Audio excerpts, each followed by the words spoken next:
तो सबसे पहले आपने DSSB dot online dot NIC आपने गूगल पर सर्च करना है। जैसे आप गूगल पर सर्च करेंगे तो आपके सामने कुछ इस प्रकार का इंटरफेस आएगा। तो आपने सबसे पहले यहाँ पे पोस्ट दिखाई गई है, और जो जो पोस्टों के लिए अप्लाई करना चाहते हैं आप यहाँ पे सबसे पहले आपने रजिस्ट्रेशन पर ओके करना है, क्लिक किया तो रजिस्ट्रेशन इस पर जैसे ओके करेंगे तो थोड़ा साइट लोडिंग लेगी। तो आपके सामने कुछ इस प्रकार का इंटरफेस आएगा। तो यहाँ पे एप्लीकेंट नेम, यहाँ पे आप एप्लीकेंट का नाम डाल देना है। री एंटर नेम मतलब सेम टू सेम जो नाम है वही नाम डाल देना है। यहाँ पे DOB यानी कि जो डेट ऑफ बर्थ जो 10th क्लास में थी मार्कशीट में है वही नाम यहाँ और डेट ऑफ बर्थ डाल देनी है। और यहाँ same to same reenter में भी डेट ऑफ बर्थ डाल देनी है। और यहाँ पे enter roll number 10th class, यहाँ पे 10th क्लास का रोल नंबर डाल देना है। और यहाँ पे री एंटर रोल नंबर लिखा हुआ तो यहाँ पे वही रोल नंबर यहाँ पे नीचे डाल देना है। और यहाँ पे पूछा गया select year of passing 10th class, आपने 10th क्लास कब पास की है वो ईयर डाल देना है। और यहाँ पे री एंटर में भी वही सेम टू सेम ईयर डाल देना है। और आगे बात करें तो सिलेक्ट जेंडर, यहाँ पे का जेंडर क्या है, मेल है फीमेल जो भी है वो सिलेक्ट कर लेना है। यहाँ पे री एंटर में भी सेम टू सेम वही कर लेना है। उसके बाद नेशनलिटी पूछा गया, नेशनलिटी इंडियन आ गया। और आगे थोड़ा स्क्रॉल करने के बाद यहाँ पे क्या है, मोबाइल नंबर, मोबाइल नंबर आपने यहाँ पे मोबाइल नंबर अपना मोबाइल नंबर डाल देना है। और री एंटर मोबाइल नंबर में भी आपने अपना मोबाइल नंबर डाल देना है वही सेम टू सेम। और यहाँ पे ईमेल आईडी डाल देनी है। और यहाँ पे नीचे वही same to same email ID डाल देनी है। और यहाँ पे गेट OTP पर जैसे ओके करेंगे तो मोबाइल नंबर पे OTP चला जाएगा। फिर दोबारा से वो OTP वेरीफाई करने के बाद यहाँ पे गेट OTP पे ओके करेंगे तो ईमेल आईडी पे OTP चला जाएगा। OTP वेरीफाई करने के बाद थोड़ा नीचे स्क्रॉल करेंगे तो यहाँ पे पूछा गया do you have one two Aadhaar S N I D, आपके आधार कार्ड एक आईडी कार्ड के यूज में करना चाहते हो। अगर यस करते हो तो यहाँ पे आधार कार्ड नंबर डालना पड़ेगा। और यहाँ पे आपने अपना आधार कार्ड नंबर डाल देना है, री एंटर में आधार कार्ड नंबर डाल देना है। और यहाँ पे जो आपका आधार कार्ड पर नाम है वो नाम डाल देना है। और उसके बाद यहाँ पे पासवर्ड सिलेक्ट करना है। यहाँ पे ऐसा कोई स्पोर्ट वाला कोई पासवर्ड सिलेक्ट करना है। और नीचे भी री एंटर में पासवर्ड वही डाल देना है। और अंडरटेकिंग पर ओके कर देना है। और प्रीव्यू पर आप ओके करके अपनी सारी डिटेल चेक कर सकते हो अच्छे तरीके से। चेक करने के बाद आपने टर्म एंड कंडीशन पर ओके करने के बाद सबमिट पे ओके करना है। इतना प्रोसेस करने के बाद रजिस्ट्रेशन कंप्लीट होने के बाद हमने यह साइन इन पर ओके करना है। साइन इन पर जैसे ओके करेंगे तो हमारे सामने कुछ इस प्रकार का इंटरफेस आएगा।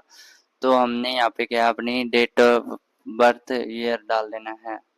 और यहाँ पे क्या है, हमने यहाँ 10th का रोल नंबर डाल देना है और कब पास किया है वो डाल देना है। और यहाँ पे क्या है, अपना जो पासवर्ड रखा था वो पासवर्ड डाल देना है। और आगे बात करें तो यहाँ नीचे यहाँ पे जो ये कैप्चा दिया हुआ है ये कैप्चा यहाँ पे डाल देना है। कैप्चा डालने के बाद जैसे हम साइन इन पर ओके करेंगे तो हम आगे लॉगिन हो जाएंगे। लॉगिन होने के बाद हमने क्या अपलोड, हमने अप्लाई फॉर न्यू सर्विस पे ओके करना, न्यू एप्लीकेशन पे ओके करना है। जैसे हम ओके करेंगे तो हमारे सामने कुछ साइड लोडिंग लेगी और हमारे सामने कुछ इस प्रकार का इंटरफेस खुल के आएगा। हमें यहाँ पे मल्टीपल जॉब्स दी हुई है जो हम अप्लाई कर सकते हैं। तो हमने अपने अकॉर्डिंग जिस पोस्ट के लिए अप्लाई करना है उस पोस्ट के लिए ओके कर देंगे। हम वार्डर की पोस्ट के लिए फ़िलहाल अप्लाई कर रहे हैं तो उस पर ओके कर रहे हैं। तो आगे हमारी पर्सनल डिटेल दी गई है जो हमने पहले अप्लाई की थी वो सारी detail. Permanent address, present address जो हमारा क्या है यहाँ पे हमने डाल देना है, यहाँ पे पिन कोड डाल देना है।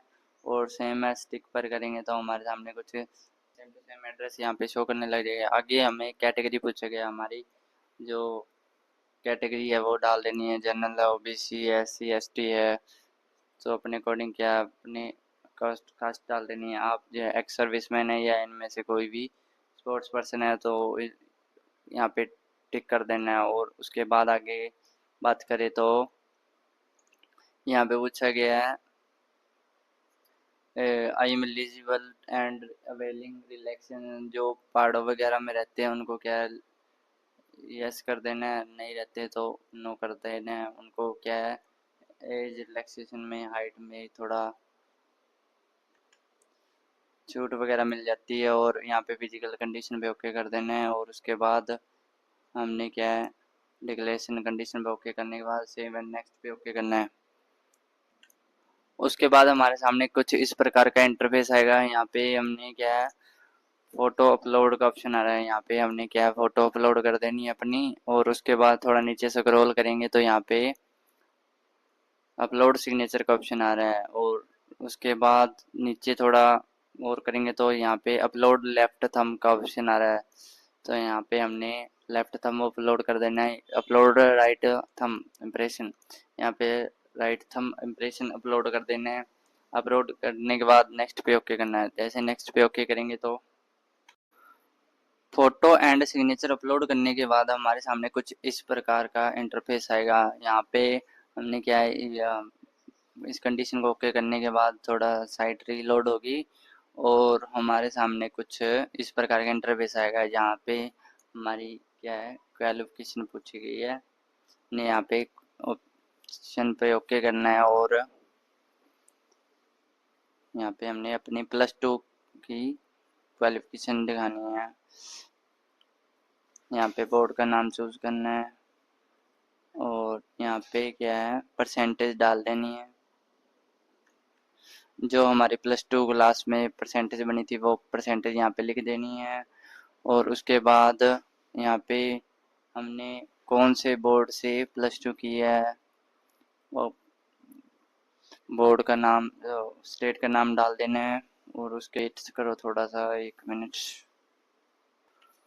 बोर्ड यूनिवर्सिटी का नाम लिखने के बाद यहाँ पर कब पास की है वो महीना डाल देना है। और उसके बाद यहाँ पे कौन से ईयर में पास की है वो ईयर डाल देना है। इतना करने के बाद थोड़ा सी इधर करने के बाद हमारे सामने नेक्स्ट का ऑप्शन आना, जैसे नेक्स्ट पे ओके करेंगे तो हमारे सामने कुछ